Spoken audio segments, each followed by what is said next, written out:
C'est l'heure du face-à-face entre Bruno Jeudi de Paris Match et Gérard Leclerc de Radio Classique. Bonjour à tous les deux. Bonjour. Alors, eh bien, la gauche cherche un candidat, la gauche social-démocrate cherche candidat, quand François Hollande cherche ses derniers soutiens qui fondent comme neige au soleil.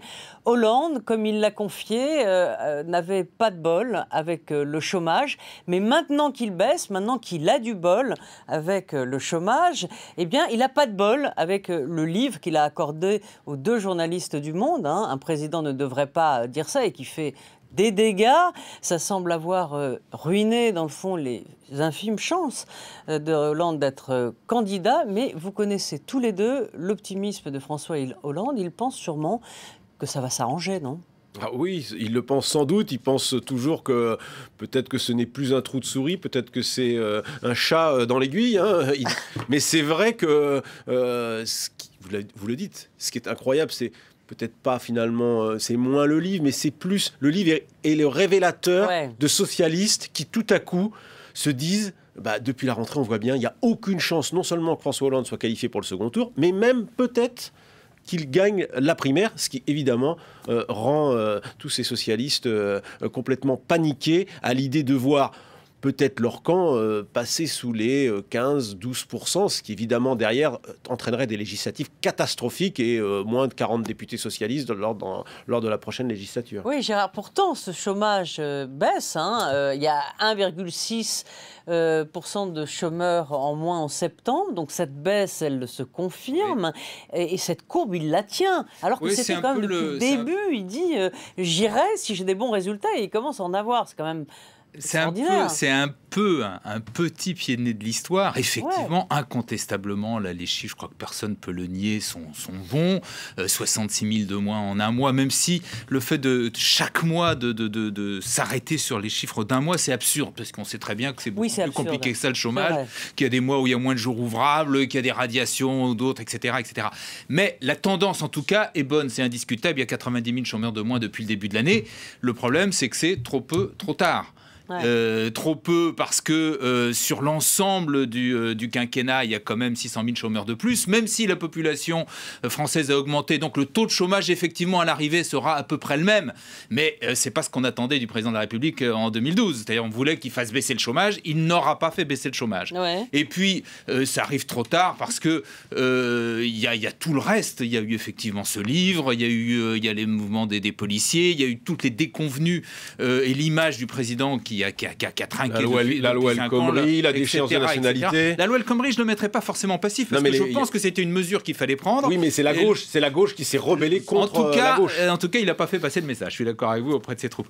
Donc, à l'arrivée, il y a un bilan que les Français jugent très sévèrement, peut-être trop sévèrement. C'est toujours pareil avec le recul, comme ça a été le cas avec Mitterrand, comme c'était le cas avec Chirac, comme ce sera le cas d'ailleurs également avec Nicolas Sarkozy. On verra que le mandat n'a pas été forcément aussi catastrophique qu'on dit, mais en tout cas, aujourd'hui, les Français n'en veulent pas. Vous parliez de Mitterrand, un mot peut-être, au moment où, vous parliez tout à l'heure d'ironie de l'histoire, au moment où, dans le fond, ce livre paraît sur François Mitterrand. Quel contraste sur François Hollande, quel contraste avec les lettres à Anne, donc, et le journal de Mitterrand, où là, on découvre un Mitterrand, effectivement, au romantisme échevelé, un homme pétri de culture, forgé à la bourgeoisie de province.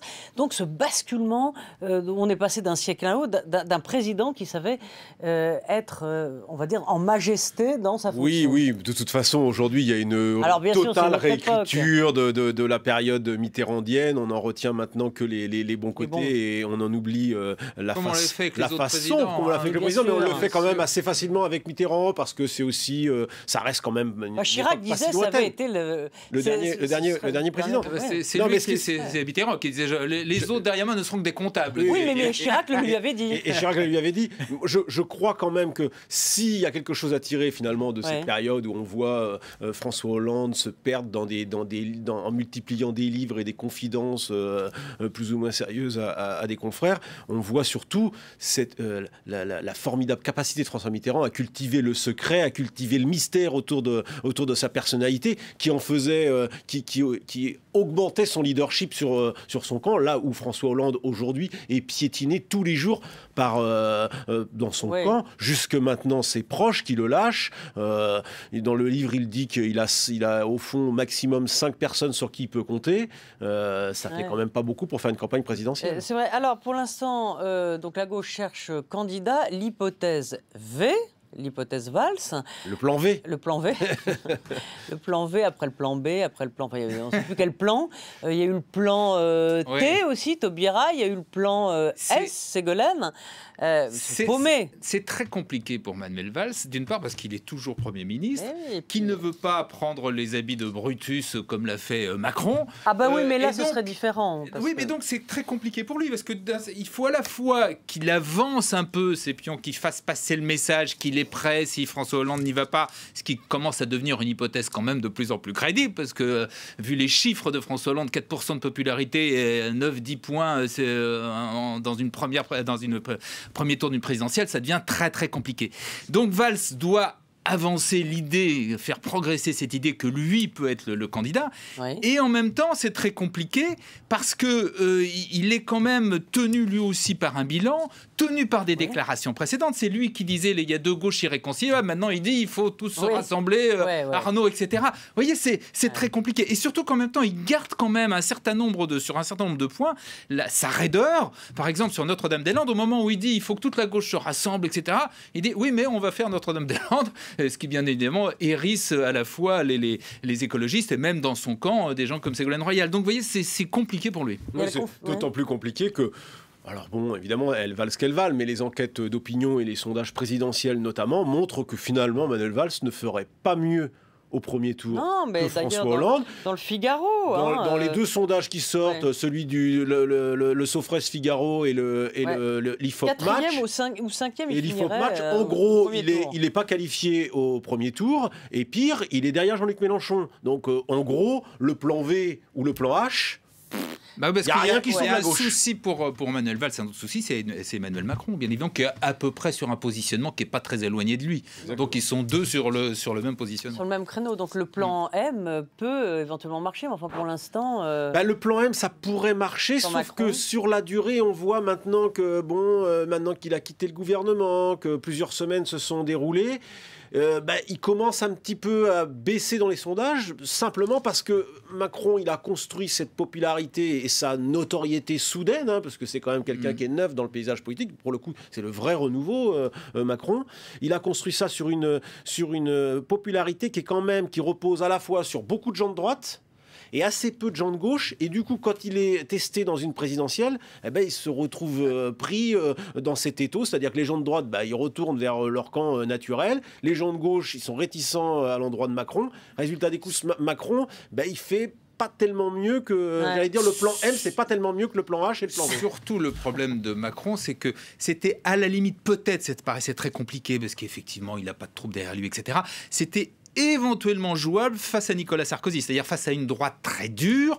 Là, il pouvait espérer rassembler justement une espèce de... D'ailleurs, l'hypothèse où il fait il est plus haut. Un espèce de centre-gauche, centre-droit, etc. Mais s'il est face à Juppé, c'est fini, parce que Juppé, justement, n'a pas cette image de la droite dure. Et en plus, il aura un candidat socialiste en face de lui. Encore que Gérard, alors c'est vrai que pour l'instant, c'est compliqué de se projeter dans de telles hypothèses. Je crois quand même que face à Juppé, même si c'est difficile sur le plan purement, j'allais dire, du positionnement politique, il y a quand même l'âge. C'est-à-dire que là, Macron, il pourra jouer la différence. C'est l'argument qui lui reste. C'est le renouveau. Un mot, on en avait dit un mot, mais sur les 100 ans de François Mitterrand, donc aujourd'hui, c'est cruel pour Hollande. Alors même si comparaison n'est pas raison, c'est un autre temps, un autre siècle. Mais les deux François... aujourd'hui quand même cette confrontation elle est dure. François Mitterrand, d'une part, c'est une personnalité tout à fait hors du commun et on le redécouvre chaque jour, y compris donc son côté littéraire, etc. Et puis c'était en même temps, faut pas oublier, un politique absolument invraisemblable.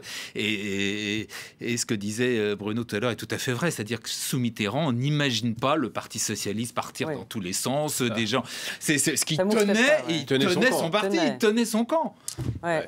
Non, c'est la grande différence. Alors, effectivement... Il n'avait pas les mouches énervantes. Bien sûr. Alors aussi, faire de la politique dans les années... Il avait chevènement. Faire de la politique dans les années 80, c'est aussi différent que de faire de la politique dans les années 2000. C'est Jacques Chirac qui dit toujours, lorsqu'il finit sa présidence, que ce sera beaucoup plus compliqué après et qu'on ne passe plus rien aux hommes politiques. Alors, il y a aussi la médiatisation et les réseaux sociaux. C'est difficile, c'est une autre époque. Ouais, merci à tous les deux. On se retrouve très vite sur France 24.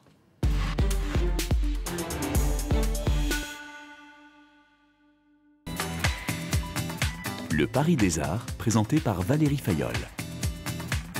Cette semaine, dans le Paris des Arts, je reçois le cinéaste Alexandre Arcadi qui publie son autobiographie « Cette rue du Lézard ». Nous en parlerons bien sûr dans l'émission, mais avant un saut au musée d'Orsay pour contempler quelques trésors. Et puis à la fin de ce Paris des Arts, comme toujours, une rencontre avec un designer de lunettes qui habille le regard des acteurs au cinéma. Le Paris des Arts, à voir sur France 24 et sur France24.com.